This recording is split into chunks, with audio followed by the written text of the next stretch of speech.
For real, Tony Gonzaga, magbabalik nga sa PBB Celebrity Collab Edition 2.0.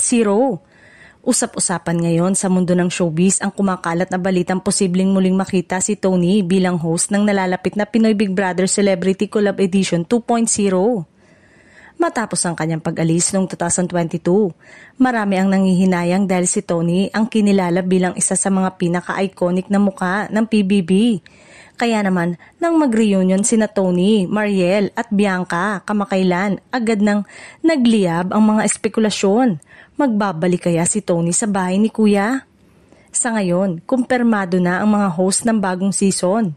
Bianca Gonzalez, Kim Chiu, Mele Cantiveros, Enchong D, Alexa Ilacad at ang bagong tambalang, Gabby Garcia at Mavi Legaspi.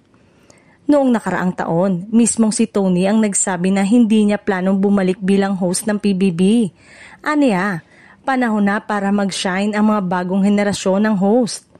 Marami pa ring OG PBB fans ang namimiss ang kanyang hosting style. May ilang kolumnista ang nagbigay ng teaser na baka may sorpresa pa sa bagong season. Hanggang hindi nagbibigay ng opisyal na pahayag si Tony o ang ABS-CBN. Mananatiling haka-haka lamang ang posibilidad ng kanyang pagbabalik. Pero kung sakaling totoo ito, siguradong magiging major comeback at trending na trending ang pagbabalik ng tinaguriang ultimate multimedia star sa bahay ni Kuya.